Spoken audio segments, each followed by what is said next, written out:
Ulrich Zwingli, un hombre que marcó la Reforma protestante. Hoy vamos a conocer la historia de un hombre que tuvo un papel muy importante en uno de los grandes movimientos de renovación espiritual de la historia del cristianismo, Ulrich Zwingli.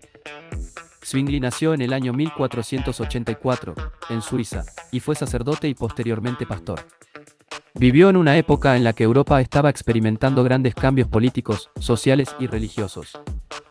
Pero, sobre todo, fue una época en la que muchos comenzaron a cuestionar prácticas de la Iglesia y a buscar nuevamente las enseñanzas de las Escrituras.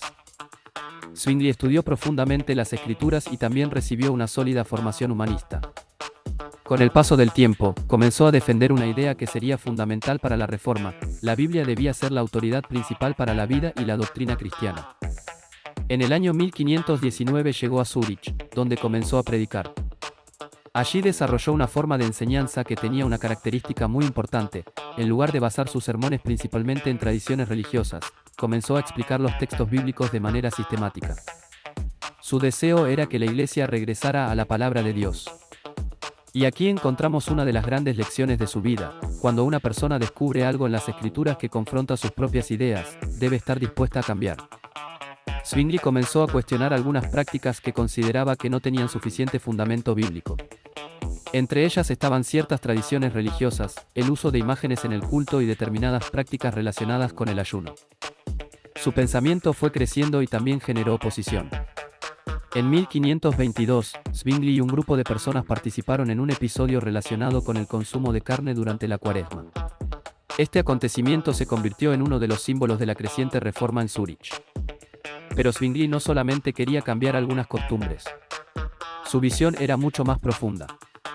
Él quería que la vida cristiana estuviera verdaderamente sometida a la autoridad de Cristo y de su palabra. Para Zwingli, la fe no debía ser simplemente una tradición heredada de los padres. Debía ser una relación viva con Dios basada en las Escrituras. Uno de los puntos más conocidos de su pensamiento fue su comprensión de la Cena del Señor. Zwingli entendía que el pan y el vino tenían un significado principalmente simbólico y que la presencia de Cristo en la cena debía entenderse espiritualmente. Esta posición fue diferente de la de otros reformadores, especialmente de Martín Lutero, y produjo importantes debates dentro de la Reforma. En 1529 ocurrió un encuentro muy famoso entre Zwingli y Lutero conocido como el Coloquio de Marburgo. Los dos reformadores estuvieron de acuerdo en muchos puntos fundamentales de la fe cristiana, pero no consiguieron llegar a un acuerdo completo sobre la Cena del Señor. Esto nos enseña algo importante: incluso cuando personas sinceras aman a Dios y creen en las Escrituras, pueden interpretar algunos temas de manera diferente. Zwingli también defendió la educación y la formación bíblica. Comprendía que una iglesia fortalecida necesitaba personas capaces de leer, estudiar y comprender la palabra de Dios. La reforma que comenzó en Zúrich tuvo una influencia considerable y ayudó a establecer las bases de lo que posteriormente sería conocido como la tradición reformada. Pero la historia de Zwingli también tiene un lado difícil. En aquella época, las cuestiones religiosas estaban profundamente relacionadas con la política y con los conflictos entre territorios. Las diferencias religiosas comenzaron a producir tensiones entre los cantones suizos. En 1531, Zwingli murió durante la batalla de Kappel, cuando tenía apenas 47 años. Su muerte fue violenta y ocurrió en medio de un conflicto político y religioso. Sin embargo, sus ideas continuaron influyendo en la historia del cristianismo.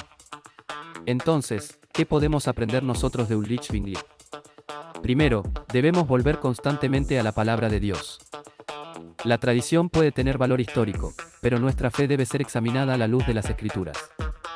Segundo, debemos tener el valor de cuestionar aquello que hacemos simplemente porque siempre se ha hecho así. Zwingli entendió que seguir a Cristo significa estar dispuesto a reformar nuestra vida cuando descubrimos que algo no está de acuerdo con la voluntad de Dios. Tercero, debemos estudiar la Biblia profundamente. La fe cristiana no debe depender solamente de lo que alguien nos diga. Cada creyente necesita desarrollar una relación personal con las Escrituras. Y finalmente, su historia también nos recuerda que debemos mantener la humildad. Zwingli fue un hombre profundamente influyente, pero también cometió errores y participó en conflictos propios de su época. La historia de la Reforma no debe llevarnos a convertir a sus protagonistas en héroes perfectos. Debemos aprender de ellos, reconocer sus aciertos y también sus limitaciones. Ulrich Zwingli fue uno de los hombres que ayudaron a abrir el camino para una nueva etapa del cristianismo occidental. Su mensaje puede resumirse en una pregunta que continúa siendo relevante hasta nuestros días. ¿Estamos viviendo nuestra fe simplemente porque así la recibimos, o estamos buscando sinceramente conocer lo que Dios dice en su palabra? La reforma no comenzó solamente con cambios externos. Comenzó con hombres y mujeres que decidieron volver a las Escrituras. Y esa es una lección que sigue vigente. Porque reformar no significa simplemente cambiar una institución. Reformar también significa permitir que Dios transforme nuestro corazón, nuestra mente y nuestra manera de vivir. Que la historia de Ulrich Zwingli nos motive a abrir nuestra Biblia, estudiar la palabra y buscar a Cristo con un corazón sincero. Porque una iglesia que vuelve a la palabra es una iglesia que vuelve a mirar a Cristo. Y cuando Cristo ocupa nuevamente el centro, nuestra vida también comienza a cambiar. Esta fue la historia de Ulrich Zwingli, uno de los nombres que dejaron una profunda huella en la historia de la Reforma Protestante.